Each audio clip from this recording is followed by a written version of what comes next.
Subhanahu wa Ta'ala yang memilih kita semuanya dengan rahmatnya, dengan karunia-Nya, dipilih kita semuanya menjadi hamba yang beriman kepada Al-Quran. Al-Quran petunjuk bagi kehidupan kita dalam mengarungi perjalanan hidup di dunia. Dunia adalah jalan. Al-Quran adalah petunjuk jalan menuju ridha Allah Subhanahu wa Ta'ala, menuju kehidupan yang abadi, menuju kehidupan yang tidak akan ada akhirnya. Alhamdulillah kita sebagai orang yang meraih nikmat iman kepada Al-Quran, sebelum kita memahami Al-Quran, mendengar ayat Al-Quran hanya berlandaskan keimanan. Kenapa? Karena keimanan itulah yang menjadi kunci utama agar kita dapat berkomunikasi dengan Allah Subhanahu wa Ta'ala. Melalui keimanan ini, maka kita yakin, ngerti enggak ngerti kepada Al-Quran, hati kita sudah komunikasi dengan Allah. Ketika kita mendengar saja, belum sampai membaca, kita sudah mendengar menggunakan telinga, menggunakan hati untuk komunikasi dengan Allah Subhanahu wa Ta'ala. Kalau kita ingin memahami ungkapan manusia, tentu satu kata tidak punya arti. Tapi kalau untuk berkomunikasi dengan Allah, tidak punya arti ataupun punya arti, satu kata saja sudah punya makna, sudah punya manfaat buat kita semuanya. Itulah kenikmatan hidup bersama Al-Quran. Maka apabila kita sedang tidak melihat tulisan, tapi mendengar terus, itu saja sudah memiliki makna bagi kehidupan kita. Baru mendengar. Bagaimana ketika mendengar, tambah dengan melihat. Huruf demi huruf yang kita lihat, sudah merupakan komunikasi kita dengan Allah Subhanahu wa Ta'ala. Sebab huruf Al-Quran beda dengan huruf hadis. Ada perbedaan. Dan perbedaan tersebut itu di luar jangkauan ilmu orang Arab. Orang Arab saja sebetulnya kalau tidak belajar, tidak akan tahu bagaimana membaca huruf Al-Quran ketika mereka sudah melihat tulisan. Sebab tulisan Al-Quran beda. Umpamanya kita lihat Bismillah dengan Bismi Rabbik. Kalau Bismillah, ba dengan sin bersatu. Bismi Rabbik, ba dengan sin terhalang oleh alif. Itu saja sudah merupakan bukti hakikat tulisan Al-Quran, sudah merupakan sarana komunikasi dengan Allah Subhanahu wa Ta'ala. Belum lagi mendengar sambil melihat, dan apalagi kalau kita sambil membaca juga. Tambah lagi nilai kualitas komunikasi kita dengan Allah Subhanahu wa Ta'ala. Membaca berarti kita menggunakan anggota suara dari mulai awal tenggorokan, tengah tenggorokan, ujung tenggorokan, sampai ke bibir. Huruf-huruf Al-Quran melibatkan semuanya itu. Ada A, Ha, ada A, Ha, ada Kha, Gha, ada Qa, ada Ka, ada Ej, Ya, Shin, sampai kepada Ba. Itu semuanya kita gunakan karunia Allah Subhanahu wa Ta'ala untuk berhubungan dengan Allah. Terus bertambah nilai di hadapan Allah Subhanahu wa Ta'ala. Ini belum sampai kepada betul apa enggak bacaannya, ngerti apa enggak isinya. Belum sampai ke arah sana. Baru kita melihat dan mendengar. Kenapa demikian? Karena Allah menilai kita tidak hanya berlandaskan apa yang kita pahami, apa yang kita amalkan, tapi baru sampai kepada komunikasi batin sudah dapat nilai dari Allah Subhanahu wa Ta'ala. Oleh karena itu, bahagialah menjadi orang yang beriman kepada Al-Quran. Tidak sampai capek sudah mendapatkan nilai. Bagaimana kalau sudah sampai capek? Tentu akan lebih bertambah lagi nilainya. Setelahnya, sekian lama hidup Makdis ini. Makdis ini berdiri awal tahun 2001. Sampai sekarang berarti sudah usia apa Teh Ica? Usia perak ya? Oh, udah lewat. Iya ini. Sudah 25 tahun. Kalau seorang pemuda 25 tahun itu sedang menarik-menariknya tuh. Nah, Alhamdulillah Makdis masih berjalan, berjuang, melayani umat, bagaimana dapat hidup bersama Al-Quran. Jadi dari tadi, dari mulai kita mendengar bacaan orang, bahkan tanpa mengetahui siapa yang membacanya, kapan membacanya, sudah ada catatan di hadapan Allah. Nilai keimanan kita, komunikasi dengan Allah, oh ini Al-Quran dibacakan oleh siapapun. Kemudian dilanjutkan dengan melihat huruf. Dapat nilai dari komunikasi kita dengan mata kita. Mata digunakan untuk melihat huruf-huruf Al-Quran karena berbeda. Huruf Al-Quran, umpamanya, para jamaah, para pendengar, para pengikut peserta ini, kita lihat tulisan as-shalah, shalah yang diperintahkan kepada kita semuanya adalah tulisan as-shalah yang pakai wawu. Dan kita belum nyampe kepada tingkat shalah pakai wawu, baru tingkat sampai pakai alif. Itu saja sudah merupakan sangat sangat penting bagi kita dan belum dikaji begitu lama belum. Walaupun dalam kitab-kitab, dalam buku-buku yang sudah disampaikan sama Teh Ica tadi, saya nulis buku beberapa judul. Ini yang baru dicetak itu jumlah segitu tuh. Yang belum dicetak Teh Ica ini masih ada 7 jilid nih, 7 judul nih yang belum dicetak ini, belum naik cetak, masih ya ada yang sedang direvisi. Nah, kita melihat huruf tulisan sangat bermakna. Ditambah lagi dengan kita mendengar orang membaca. Ketika dalam bulan Ramadan, Dek, nyalain AC. Ketika kita sedang tadarus ya, bulan Ramadan kan tadarus ya. Giliran membaca. Kita membaca, kita juga mendengar, tambah lagi nilainya itu. Ada komunikasi kita dengan pembaca Al-Quran. Sama-sama mukmin. Komunikasi keimanan di atas komunikasi fisik, komunikasi suara, komunikasi keimanan terbawa sampai di akhirat. Saat qiyamul lail, saat sholat malam, sholat tarawih, mendengar imam membaca Al-Quran. Kita tahu ini yang membaca.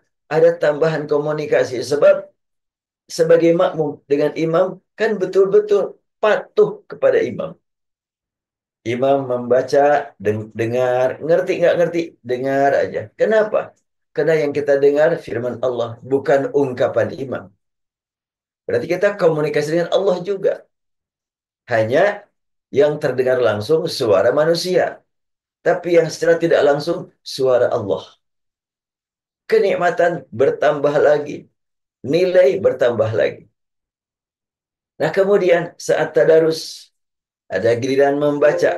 Kita pun mengungkapkan huruf demi huruf menggunakan lisan kita. Tambah lagi nilainya. Berapa tingkatan itu? Nilai di hadapan Allah. Makanya kalau kita beramal di hadapan Allah itu, nilainya bukan nilai yang kita lihat, yang kita hitung, yang kita ukur. Allah menilai di atas segala-galanya. Kemudian di samping itu, kita berjuang juga memperbaiki bacaan. Ya, Magdis berusaha menjadi lembaga yang membawa umat menikmati hidup bersama Al-Quran. Yayasan Magdis punya visi menjadi lembaga dakwah yang mengajak umat untuk menikmati hidup bersama Al-Quran. Yang mengangkat Al-Quran sebagai sahabat setia sepanjang masa. Itu visi Yayasan Magdis. Menjadi lembaga dakwah yang mengangkat Al-Quran sebagai sahabat setia sepanjang masa. Sahabat setia. Magdis berusaha untuk mengajak umat menikmati hidup bersama Al-Quran. Karena itu, di Magdis ada metode-metode yang tidak memberatkan orang belajar. Ya, istilah apa itu yang sering diungkapkan oleh para ustadz, asik metodenya. Ya, biar tidak bosan belajar Al-Quran itu. Jangan sampai orang yang belajar Al-Quran, wah, berat geninganan baca Quran itu. Enggak berat, enggak susah. Insya Allah, bersama metode Magdis akan terasa asik, nikmat. Ditambah lagi di atas itu, di Magdis juga ada yang disebut dengan maqamat. Bagi sebagian orang, seni adalah merupakan daya tarik utama untuk belajar sesuatu. Di Magdis juga ada seninya saat membaca Al-Quran. Itu belum apa-apa nih, belum setengahnya itu. Proses komunikasi kita dengan Allah melalui Al-Quran. So, ada lanjutannya, yaitu memahami Al-Quran, menghafal Al-Quran, mentadabburi Al-Quran. Nah, untuk pemahaman, ini suara terganggu.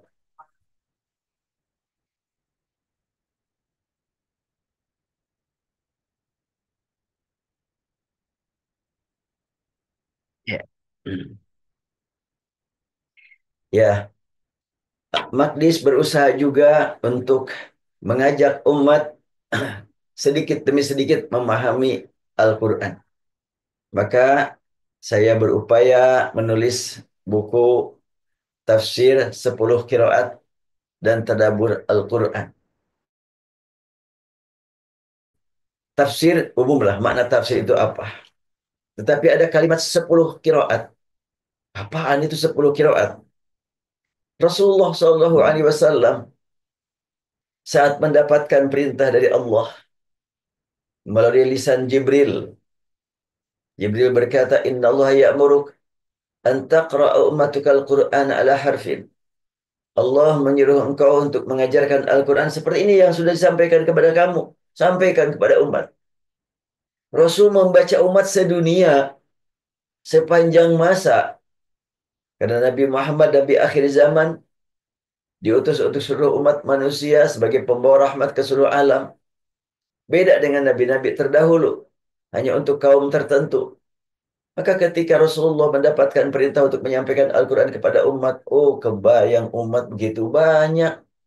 Maka Rasulullah memohon kepada Jibril untuk disampaikan permohonannya kepada Allah agar diajarkan bacaan-bacaan yang bisa dikejar, bisa dipelajari oleh semua umat.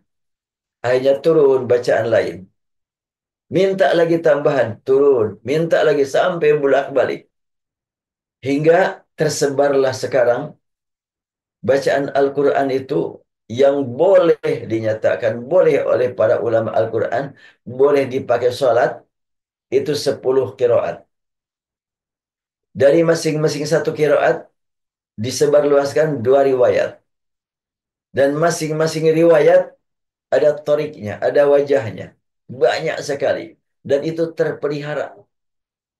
Di Maqdis juga diajarkan kepada para ustadz, para guru Maqdis, beberapa cara membaca Al-Quran. Dan insya Allah nanti pada saat iktikaf di Masjid Baitul Maqdis, nih para jamaah mau sholat di Baitul Maqdis, sekarang Baitul Maqdis ada di Bandung. Gak usah ke Palestina, jauh ke Palestina. Di Bandung ada Masjid Baitul Maqdis yang baru Ramadan ini kita gunakan untuk tarawih. Ramadan yang lalu bagaimana? Masih ngurung tanah. Sekarang Alhamdulillah sudah dipakai sholat tarawih, sholat Jumat. Suka diadakan juga reuni-reuni jamaah haji, jamaah umroh. Dan dipakai aktivitas para ustadz di sana. Insya Allah di Maqdis, di Baitul Maqdis, nanti saat iktikaf, Bapak Ibu yang mau hadir, hadir iktikaf, semoga Allah berikan kesehatan kepada saya dan juga teman-teman. Akan dibacakan Al-Quran dengan riwayat khalaf dari kirat Hamzah. Seperti apa sih? Saya bacakan surat Al-Fatihah. A'udzu billahi minasyaitonir rajim. Bismillahirrahmanirrahim.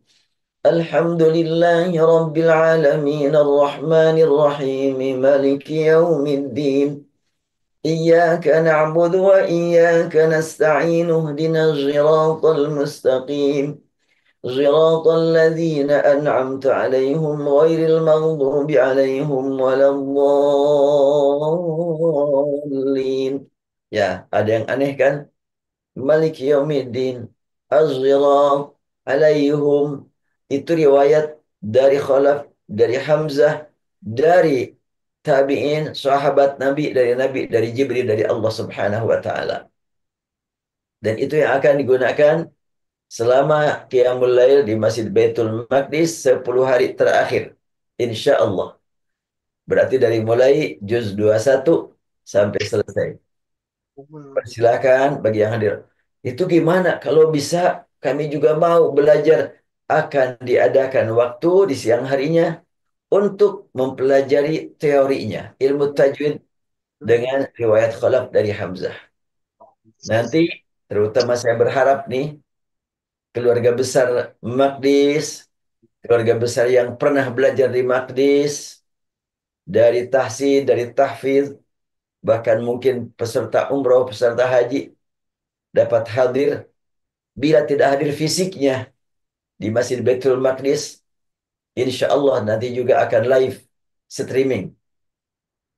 Akan disampaikan ya melalui audio, melalui media di pagi hari, mungkin sore hari, teori atau ilmu tajwid dengan riwayat khalaf. Sekalian aja deh maknanya, pengaruhnya. Insya Allah ada waktu-waktu dalam 10 hari nanti kajian tafsir 10 qiraat. Saya ambil khusus materinya surat Yasin. Ini surah Yasin nanti bagi yang mau ikut hadir di acara iktikaf akan saya bagikan PDF-nya. Jadi insya Allah akan melihat bukunya. Walaupun secara fisik tidak, tetapi online PDF bisa dikirimkan insya Allah. Sehingga nanti ilmu tajwid riwayat khalaf, tafsir surah Yasin dengan 10 qiraat akan dikirimkan. Biar kita betul-betul merasakan nikmat hidup bersama Al-Quran dari berbagai segi. Contohnya seperti apa yang berpengaruh bagi makna dari surah Yasin? Umpamanya firman Allah, liya'kulu min thamarihi wa ma 'amilathu aydihim afala yashkurun. Itu qiraat yang biasa kita baca. Riwayat Khalaf, liya'kulu min thumurihi wa ma 'amilat aydihim afala yashkurun. Ada wa ma 'amilathu, ada wa ma 'amilat aydihim. Ada min samarihi, ada min sumurihi. Itu punya pengaruh bagi makna. Perbedaan qiraat tersebut. Dan anak satu dengan yang lain saling menafsirkan, saling mendukung. Semakin dalam maknanya, semakin luas maknanya. Manakala kita kita gali ayat-ayat Al-Quran dengan memperhatikan ilmu qiraat.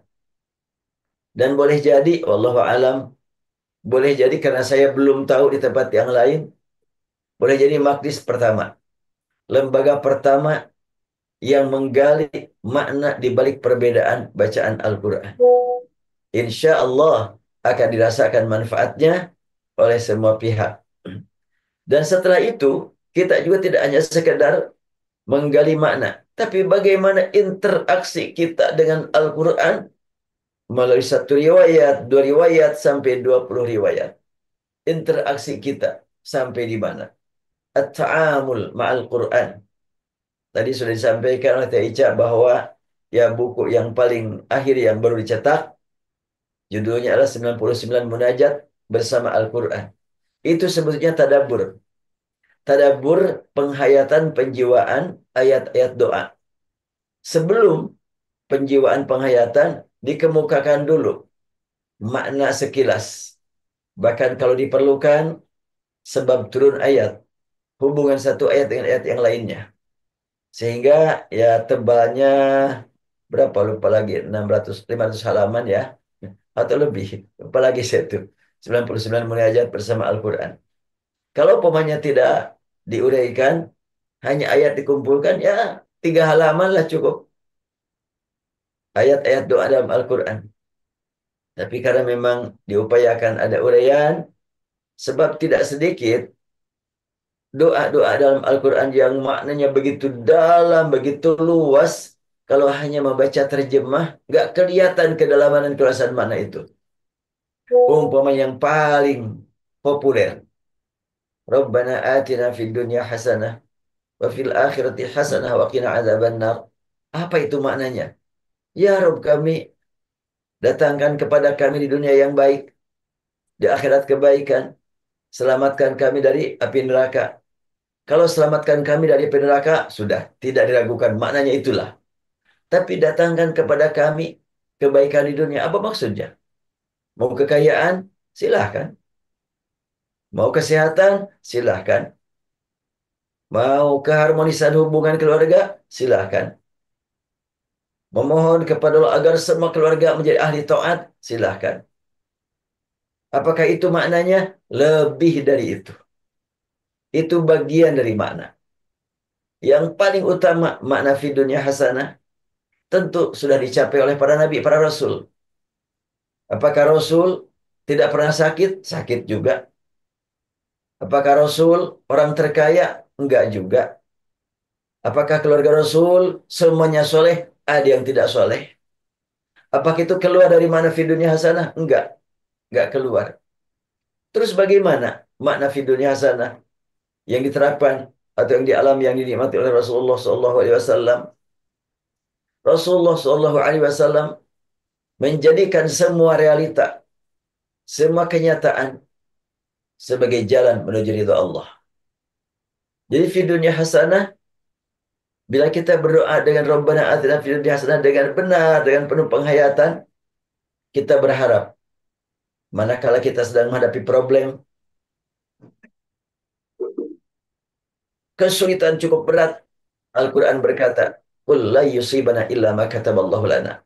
Tidak ada yang menimpa kita kecuali merupakan jalan menuju kemaslahatan masa depan, keselamatan di masa depan. Ma kataballahu lana. Terjadi bencana di sana. Bimbingan Al-Quran bagaimana? Jadikan bencana tersebut sebagai perintah buat kamu untuk segera menghadap kepada Allah. Mengingatkan kamu untuk menghadap kepada Allah. Setelahnya menghadap kepada Allah, gunakan akal.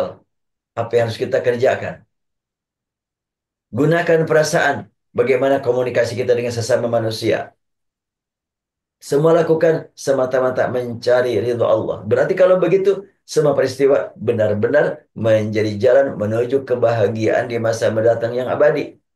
Keselamatan yang abadi. Rasulullah melihat pamannya beliau yang begitu sayang kepada beliau secara emosional, Abu Talib nggak mau mengatakan kalimat La ilaha illallah Muhammadur Rasulullah, sangat bermakna bagi kepentingan dakwah. Ketidakimanan Abu Talib pelajaran buat kita semakin yakin bahwa Rasulullah betul-betul membawa risalah, membawa wahyu, bukan berlandaskan kepada darah, bukan dari ayahnya. Jelas beliau tidak bertemu dengan ayah, karena memang sudah wafat sebelum beliau lahir. Bukan juga ilmu dari ibunya, karena masih kecil ditinggal wafat. Yang sampai besar, pamannya enggak menyatakan dua kalimat syahadat. Oh, kalau begitu semakin membuktikan bahwa Nabi Muhammad membawa wahyu tanpa melalui jalur keturunan, tanpa melalui jalur darah, tapi langsung dari Allah. Semakin bermakna buat kita, benar-benar itu dari Allah Subhanahu wa Ta'ala. Nah, demikianlah sebetulnya dengan bimbingan Al-Quran, apapun yang terjadi pasti ada manfaatnya. Kulla yusibana illa ma kataballahu lana. Itu baru satu ayat ya. Belum lagi kalau kita menggali ayat-ayat yang lain. Nah, surah Yasin diawali dengan kalimat Yasin wal Qur'anil Hakim. Apa sih maksudnya Yasin? Sudah saya tulis dalam buku, dihubungkan dengan kehidupan umat di seluruh dunia saat ini. Para pengguna HP, para pengguna alat komunikasi.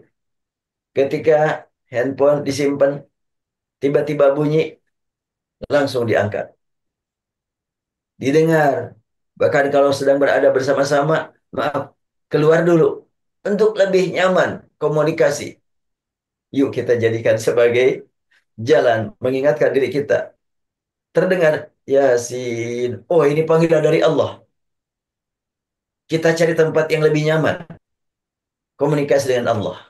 Artinya, membaca Al-Quran menuntut kita untuk mencari tempat yang lebih nyaman, biar lebih nikmat komunikasi dengan Allah. Tapi tidak berarti kalau sekiranya tidak berada dalam tempat yang nyaman, tidak boleh membaca. Enggak. Kita dengan Allah bisa kapan saja. Beda dengan handphone. Luar biasa kalau dengan Allah. Kita dalam keadaan ramai. Silahkan sambil baca Quran. Sebenarnya orang Sedang berarti sih nyetir, sedang nyetir masih aku bisa baca boleh. Quran. Naik motor masih bisa baca Quran. Enggak bisa baca, dengar. Ibadah terus. Allahu Akbar. Nah, dihubungkan dengan tadi Yasin, Alif Lam Mim. Kita sudah menggunakan alat komunikasi. Artinya ada enggak ketika pemanya handphone bunyi? Suaranya pilihan masing-masing. Ada artinya? Enggak kan? Tapi langsung direspon. Yuk kita kepada Al-Quran lebih dari itu. Itu Yasin. Di akhir surat Yasin, saya bacakan. Fasubhanalladzi biyadihi malakutu kulli syai'in wa ilaihi turja'un. Dalam buku yang sudah beredar ini, tafsir 10 qiraat tadabbur surat Yasin dibahas, ada wa ilaihi turja'un, ada wa ilaihi tarji'un. Wa ilaihi turja'un, dan kamu wahai manusia akan dikembalikan kepada Allah. Siap nggak siap, pasti akan dikembalikan. Waktunya pasti akan mendadak tanpa diberitahu sebelumnya. Wah, kalau gitu kita harus siap selalu. Hati-hati terus mengisi kehidupan. Jangan sampai salah guna terhadap waktu, harta, kesehatan, ilmu, dan lain sebagainya. Bila kita jadikan turja'un, peringatan yang membuat kita waspada terus, kita akan mendapatkan nikmat makna wa ilahi tarji'un. Ada turja'un, ada tarji'un. Turja'un dikembalikan, tarji'un kembali. Kembali berarti betul-betul nyaman kembali kepada Allah. Mati dalam keadaan nyaman, yang merindu bertemu Allah, diberi nikmat husnul khatimah, itu yang patut kita perjuangkan. Bagaimana supaya kita kembali kepada Allah, termasuk kepada tarji'un, yang isim sifatnya raji'un, kata kerjanya tarji'un, kata sifatnya raji'un. Inna lillahi wa inna ilaihi raji'un, bukan murja'un. Wah, itu apa itu maksudnya seperti itu? Nah, untuk semakin dalam seperti itu, program insya Allah ini belum di launching. Sekarang masih sedang disusun di Maqdis, di Baitul Maqdis, di Jalan Margaluyuk Barat, di masjid, dan ada gedung untuk belajar. Insya Allah akan dibuka kuliah ulumul Quran. Materinya apa aja? Tentu ilmu dasar, ilmu tajwid secara umum. Kemudian apa lagi? Ilmu bahasa Arab, nahwu, sharaf. Apalagi ilmu memahami Al-Quran, menjui Al-Quran, menikmati hidup bersama Al-Quran, sebutkan ilmu balaghah. Apalagi ilmu mengetahui beberapa cara membaca, ulumul qiraat. Apalagi tentu teori-teorinya dan prakteknya, bagaimana cara membaca Al-Quran dengan sekian banyak qiraat. Apalagi tidak akan kalah pentingnya kita menggali ulumul tafsir. Masih ada, pasti. Mungkin semester keberapa kita akan menggali hadis Rasulullah dari berbagai segi. Sudah saya siapkan 3 jilid buku. Pertama judulnya adalah Manhaj Memahami Sunnah. Kedua, Munajat Sesuai Sunnah. Ketiga, Munajat Ulama Sunnah. Insya Allah itu juga akan dipelajari. Dan ini direncanakan dipilih waktunya Sabtu Ahad. Kuliah Ulumul Quran. Insya Allah ini bebas usia ya. Lintas generasi. Bangga ya Mbak. Bebas. Yang penting Sabtu Ahad. Dan mungkin saja nanti, oh saya tidak bisa hadir setiap Sabtu Ahad. Tapi mohon pakai online, insya Allah. Bagi peserta akan dikirim linknya sehingga bisa belajar dari jauh. Insya Allah itu adalah teknologi yang sudah Allah siapkan bagi kita untuk lebih produktif, lebih bermakna kehidupan kita. Masih banyak lagi program kita ingin melayani umat, bagaimana supaya bersama-sama menikmati hidup bersama Al-Quran. Cukupnya Teh Ica, materinya segitu aja dulu. Silakan dilanjut. Alhamdulillah, baik Ustadz.